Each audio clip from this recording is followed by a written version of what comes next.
Pessoal, então, eu quero mostrar para vocês agora na tela os exemplos do que vocês acabaram de ler lá no box da diferença entre numeral e número, certo? Então, vejam lá. Número é a ideia de quantidade que nos vem à mente quando a gente conta, quando a gente ordena ou quando a gente mede alguma coisa, né? Por isso que eu trouxe a representação de número também dentro de um balão de pensamento, porque é aquilo que a gente não traz a conhecimento, fica ali no nosso campo das ideias, ali fica na nossa mente, né? Então, sempre que eu tenho essa relação da ideia de, eu vou ter número. Agora, sempre que eu tenho uma representação falada ou escrita, aí eu vou ter numeral. Por isso que eu trouxe no balão de fala também, né? E a gente vai retomando os balões de fala das HQs. E sempre que eu tiver, então, uma representação, o símbolo numérico desse numeral, eu vou ter um algarismo, que é o caso do 20 ali, da sobrinha de 20 anos, ok? Agora, vamos à questão 18, que é uma questão que pede para a gente marcar V ou F para as afirmativas V de verdadeiras e F as afirmativas que forem falsas, né? Só para comer gastava, só para comer gastava 3/4 de sua renda. Com ele moravam uma governanta de idade madura, uma sobrinha de 20 anos e um rapaz que cuidava do cavalo e da terra que pertenciam, né? Então, vejam lá, nós temos aí algumas palavras em destaques, né? Palavras e expressões em destaque. A alternativa A pede o seguinte: os termos em destaque são determinantes dos substantivos renda, governanta, sobrinha, rapaz, respectivamente. Então, 3/4 determina a renda, que é 3/4 da renda. Uma determina a governanta, né? Assim como outro uma determina sobrinha e o um vai determinar o rapaz. Então, essa alternativa é verdadeira. Letra B. Todos os termos em destaque têm a função de indicar quantidades. Sim, todos eles vão indicar quantidades, né? Letra C. Apenas 3/4 indica quantidade. Os demais termos sublinhados têm a função de generalizar o substantivo ao qual se referem. A gente acabou de dizer que todos os elementos destacados aí indicam quantidade, tem essa função. Então, obviamente que a letra C é falsa, né? Porque todos indicam quantidade. Na letra D, está perguntando se 20 é uma palavra com a função de indicar a quantidade de anos. Por que que ela é falsa? Porque 20 não é palavra, 20 é um algarismo, certo? Olha aí. Indica a quantidade de anos? Sim, indica a idade da sobrinha, mas não é uma palavra, é um algarismo, ok? 20 é um número que corresponde ao numeral 20, exato, também está verdadeira, né? É um número que corresponde ao numeral 20, ok? Então, a sequência correta ali seria VV, FF, V. Certinho? Ficou claro para vocês? Outra coisa que eu quero chamar a atenção de vocês, lá na alternativa C, que pergunta, né, se apenas 3/4 indica quantidade, o 3/4 é um numeral fracionário, tá, pessoal? As palavras um e uma podem ser numeral ou artigo, pode ser o artigo indefinido. Quando forem artigo, generalizarão os substantivos, né? Pode ser um homem qualquer, por exemplo, tá? No contexto em análise, aqui na nossa atividade, as ocorrências de uma e um são numerais porque elas indicam a quantidade de pessoas que moravam na casa de Dom Quixote. Do mesmo jeito, na letra D, então, como eu já disse para vocês, ela vai ser falsa porque o 20 é um algarismo, não é uma palavra, certo? Gente, assistam agora ao vídeo que está disponível no QR Code da página 11, certo? Esse vídeo vai ajudar vocês a entender melhor tudo que nós estamos estudando e mais, né? Vai fazer uma boa revisão do nosso conteúdo, tá certo? Então, acessem o QR Code, vejam o vídeo para a gente continuar fazendo as nossas questões aqui. Agora na questão 11, lá na página 11, desculpem, nós vamos tratar dos adjetivos, certo? E ao identificar as palavras às quais os termos destacados se referem, vocês também encontraram os núcleos dos sintagmas, né? Todos esses núcleos, eles estão acompanhados de determinantes que têm a função de caracterizar os determinantes.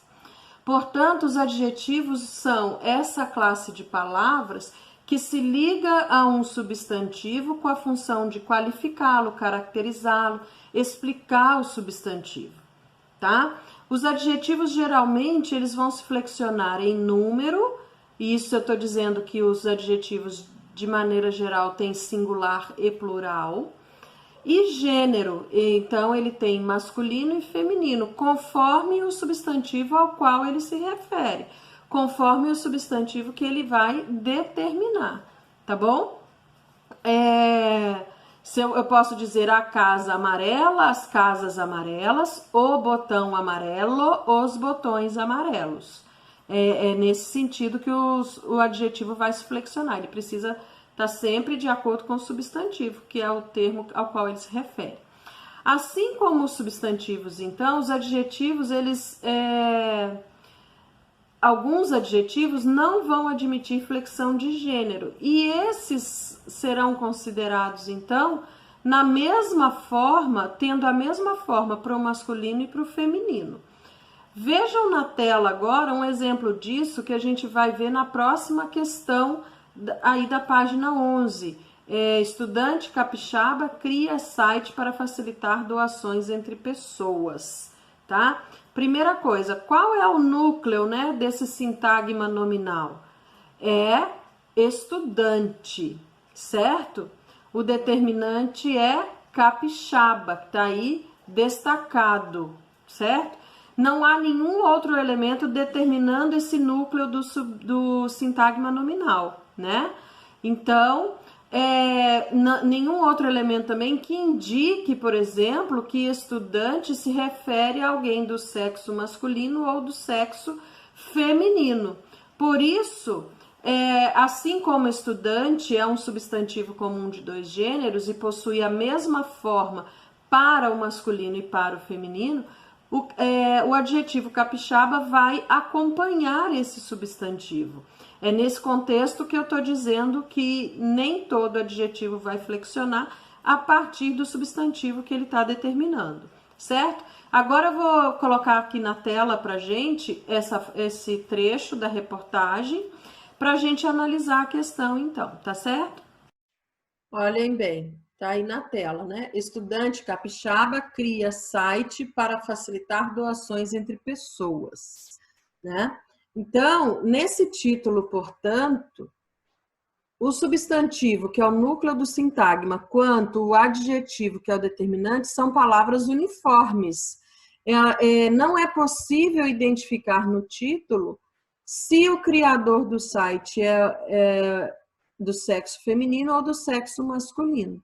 O acesso a essa informação vai acontecer no lead da notícia, no início dela, que diz assim: uma estudante capixaba do curso de engenharia da computação criou um site que reúne em uma única plataforma pessoas que têm algo a doar e que precisam de doação. Então, agora, com um outro determinante que está lá ao longo do texto, é que eu vou saber que é uma estudante, que é uma mulher, uma pessoa do sexo feminino, certo? Agora, ao realizar a questão 19, É importante saber, por exemplo, que Dom Quixote é conhecido como Cavaleiro da Triste Figura. E o uso dessa expressão, triste figura, e a descrição do personagem contribuem para a percepção de que há muitas semelhanças entre o herói dessa história e o da obra de Cervantes. Várias são as explicações possíveis para essa qualificação, entre elas a aparência decadente do Dom Quixote, a falta de fama e glória desses heróis. Certo? Nós falamos brevemente dos artigos quando a gente fez a revisão de frases e sintagmas do volume 1, né? Então, vou retomar aqui a partir do que vocês têm aí ao lado da atividade, para ajudar vocês a responderem as questões, que são questões muito fáceis, tá certo? É só para a gente alinhar direitinho o que são artigos definidos, artigos indefinidos. Eles têm a função, então, pessoal, de particularizar o substantivo ou de generalizar esse substantivo, tá? Os artigos que especificam, particularizam o substantivo são chamados de artigos definidos. E pode ser o e o a no singular ou os e as no plural, certo? Agora, aqueles artigos que generalizam são os artigos indefinidos, que são representados por um e uma no singular e uns e umas no plural, ok? Então, já dei também a dica da flexão, que o artigo vai se flexionar em gênero, masculino e feminino, o e a, um e uma, e em número, singular e plural. E aí eu tô falando do os e as, uns e umas, certo? Sempre de acordo com a palavra que ele acompanha, que no caso é o substantivo, tá bom?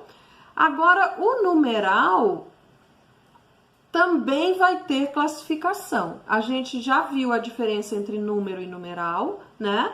É uma classe gramatical que tem a função, então, que a gente já viu também, de indicar quantidades, a posição, né, de coisas, de fatos, em primeiro lugar, em segundo lugar, de indicar uma sequência também, né? De acordo com a função, eles vão ser classificados, então, como cardinais, e eles vão indicar quantidades exatas. Os números cardinais indicam quantidades exatas. Isso é um conteúdo também que vocês veem lá na matemática, certo? 1, 2, 3 são exemplos de números, então, cardinais, de numeral cardinal. O numeral também pode ser ordinal, ordinais, né? Eles indicam a ordem de um elemento em uma série, em uma sequência. Primeiro, segundo, centésimo, milésimo, tá? Podem ser também multiplicativos e eles vão indicar quantidades múltiplas, dobro, triplo, tá certo? Os numerais podem ser também fracionários, como o exemplo que a gente analisou lá dos 3/4 da renda, né, que o Dom Quixote gastava. Então, esse tipo de numeral vai indicar frações, né? Divisões menores do que uma unidade. 1/4, metade, tá certo? E o numeral também pode ser coletivo, né? A gente tem os substantivos coletivos, mas o numeral também pode ser coletivo. E nesse caso, ele vai indicar uma quantidade de seres em conjunto. Por exemplo, resma, que é um conjunto de 500 folhas de papel, sulfite, por exemplo, certo? Por exemplo, dúzia, que é a reunião de 12 unidades de alguma coisa. Semana, que é o conjunto de 7 dias, certo? Ficou claro? Então, vocês agora resolvam as questões referentes a artigo e numeral que tem aí. A gente já conversou sobre algumas delas, a gente já conversou sobre artigo, agora é só resolver as questões que tá tudo muito tranquilo, né?